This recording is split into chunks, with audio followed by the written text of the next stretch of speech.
Not even ammunition could stop this AMX M4 54 from having an amazing game, and today's video is going to showcase how you two in your top tier heavy tanks and medium tanks with a little bit of armor can come away with victories that you just never thought you'd be able to have.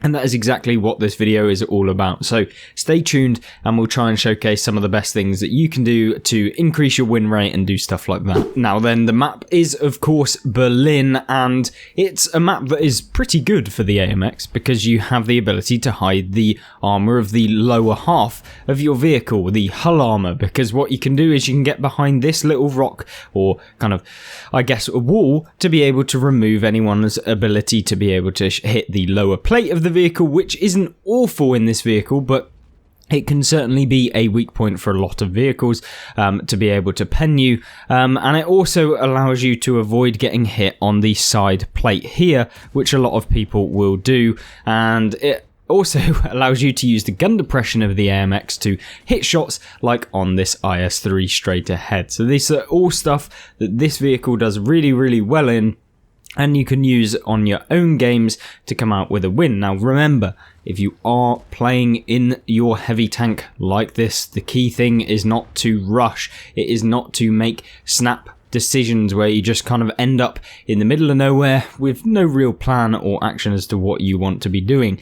Now you can see in this game, pretty much the entirety of the enemy team have been spotted, bar a few vehicles. So it allows him to make the decision to come down into this area here, where maybe the area up to the left at the beginning of the game might not have provided the same level of cover or same level of opportunities to hit opponents. Now, this is often where people get caught up on this map, is they find a good position that is solid and it will stop opponents from doing anything to them, but then when the opponents do things to all of the rest of their team, they haven't actually done any damage to the enemy team, and they've come away feeling like, well, what did I do wrong? It must have been my team that did something wrong, when actually maybe you should have actually just switched positions to somewhere where you can impact the team, because trust me, this position's amazing for when the enemy team are poking you and coming out and trying to deal damage on you, but it's not particularly great when they are kind of sat a little bit more passive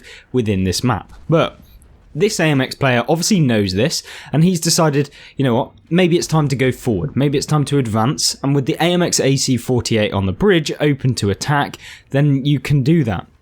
And it also allows him to push forward and get into this position, which is fantastic when you do not have much choice in targets from the position that you just saw before. So it's really, really good, and it allows you to get some kind of nice middle game damage when you've kind of moved into this position. And he shuts down the IS-3, which he'd been farming earlier, and now switching priorities to the AMX. Now, remember, there was an FV4005, so you cannot just, I guess, forget about him, because he could poke out, he could deal his damage to you, and then there's not a lot you can do back to him once he's fired. But luckily, so far, the FV4005 has stayed hidden, or at least, I guess, somewhat luckily, but maybe not from the point of view of someone trying to do really, really well and trying to understand what is happening within the battle. Now you're seeing here, the shot on the E5 doesn't manage to pen, but it's not one of those where you should stop and aim.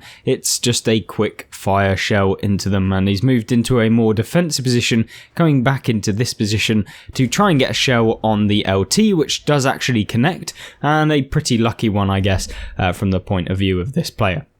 With the FV4005 actually getting spotted now and pulling out side on, he lands a shell into the side of him, which is perfect, and it allows him to now progress forward, having taken a shell off of hit points that he doesn't need to now remove from the FV, maybe later on in the game, and he does that quite nicely. Now there are 3 vehicles potentially that he needs to deal with pretty quickly, and then one really, really annoying vehicle he has to take out. Of course, finishing off the lowest hit point tank in the game right there, which is the E5, which got removed with only 200 hit points left. Now it's a 2-shot tank that he needs to get rid of, which is this 50 TP, and he cannot finish him with just one shell, as you're seeing here. And this is the case where maybe you've got into this sort of position and most people may have stayed there. They might have tried to finish the 50 TP, but that would have been the incorrect play. The correct play is to actually move down into this dip and potentially use the help from the Spatuk on his team who sat in the base and could maybe get a shell of damage into him. He then takes a shot at the T62A, which is going to be the kind of main annoyance from this position, because as soon as you move forward, you get hit by him. As soon as you move too far backwards, you get hit by him, and he's just going to be really annoying and sit there for the entirety. Now, this is the kind of moment in which he goes, well, if I do stay there, this FV is eventually going to come around, and he's eventually just going to YOLO me. I can't kill him in one shell, so it's got to be a case of he needs to push and get rid of this guy. Now, forgetting about the AMX AC, which is the correct play, he lands a shell into the FV 4005, which was lovely, because this is super important. Now that the FV's gone, that's the kind of tank that could remove the rest of his hit points in one go away, and this is the sort of thing you need to be doing in your heavies, is which target is the most not necessarily dangerous overall, but maybe dangerous to you in that specific situation in general. Because, you know, an FV 4005, if he YOLOs you in the majority of matches when you're on full health, it's annoying, and it's going to take half your hit points most likely, unless he bounces. But remember, like, as you go later on in the battle, you've already maybe lost health, so coming up against an FV 4005 is a lot more dangerous than maybe at this current moment, or at the beginning of the game. So this is all stuff you have to think about. And your target priority needs to change as you develop through the game, which I'm sure if you've played World of Tanks for any length of time, you've probably already developed some level of target priorities when it comes to the game. If you see someone on 50 hit points up against someone who's full health, of course removing that game from the battlefield is really, really important. It's going to help you out massively. Unfortunately, doesn't manage to remove the T54 on the enemy team from this game, and it means he's only got now 8 shells left in the game, which means even if he was to pen every single tank in the game at this moment in time, there is no way that he could deal the damage left on the enemy team. So he is going to have to rely on the EBR-90, which is something that is not particularly very easy, so he's definitely got to come away with some level of winning, I guess. And with the 121 here now outside on, he lands a lovely shell into him, taking out this guy, and hopefully the EBR-90 is able to remove this guy without having to waste a shell. Unfortunately, he does still have to fire the shell, and with only 5 left and 3 vehicles left on the enemy team, of course the T62A that was in the central area, who's now decided he's going to YOLO, is, now he's in a very bad situation, because he can't hit the lower plate of the AMX, and he's also in a bad situation because now he's about to get rammed, which he does. And this is where, even if you're running out of shells, or even if you're in a situation where maybe you feel a little bit worried that maybe your team can't really help you, then you can still come away with the win. A shell misses into the Spatuk, and it means that there are only 2 shells left in this game, and with only, 500 and something alpha in this vehicle, I believe it's like 560, down there. It's not looking good, and there is of course a 704 on the enemy team still left alive, the Spatuk, both of which can remove this guy in one hit, especially if the Spatuk is using the kind of HE rounds, I guess.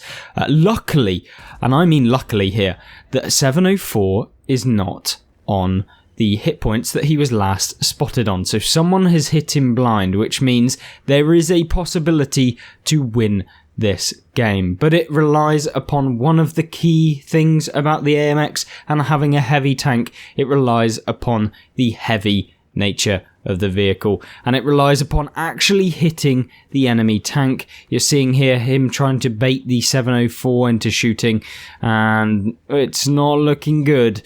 It could be all curtains within this next few moments, and this is the scenarios in which you have to understand this tank is dangerous. And luckily the 704 does indeed miss, which means it is now down to trying to ram the 704 for the last 174 hit points. Oh, that's 48. Can he continually ram the 704? It's unknown. The 704 bounces, which gives him at least another 10 seconds of potential ramming speed. And the 704 is now just following him up the slope. He's going to pull down. Is he now going to ram the 704 again, which he does, but doesn't do any damage. This is looking equally as bad, and the 704 playing a bit weirdly here, just missing constantly, and it's not looking good. The 704 does actually ram. It's just a case of trying to chunk off the last 60 hit points. It's unknown as to whether he can come away with a victory. Can he do it? It's not easy, but this is a sort of scenario where you wish you didn't fire against the Spatuk on the enemy team, because that could have been the shell that you needed to come away with a victory. And with the 704 being so good at actually penetrating, it only takes one well-aimed shell. Unfortunately for the 704 here, he doesn't appear to understand that, you know, you could just aim or pull right the way back and shoot this AMX, but unfortunately for him, it's not looking good at all. He's trying to just put his barrel in the front of the 704 to avoid him being able to shoot, and sometimes it will absorb the shell of the 704. The 704 actually uses his brain this time and fires HE, at least, I mean, somewhat using his brain. I see if he doesn't understand how to pen the AMX, then yes, it would be good. But yeah, at this point, the 704 is just missing everything.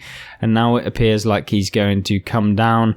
And that was the mistake. The 704 decides to try and ram the AMX, and it comes away with a victory for the AMX itself, which was an amazing round of World of Tanks, and it was really interesting to showcase all of the aspects of the AMX M4, whilst also showcasing how you can come away with your victories as well, and why maybe you wouldn't want to be in the position of the 704 in this game, and why you should probably have just pulled back, hit the cupola, either one of them, or the lower plate of this vehicle, or this area here, or the side armor, and you probably would have won. But unfortunately for the 704, that didn't happen, but very, very fortunately, the AMX came away with a victory and an insane damage result. 11,045 damage done, with nearly 4,000 blocked and 151 assistance. Great game, and thank you very much for uploading it to the What Replay site, picking up 13 kills within this game, and carrying it very, very hard for his team.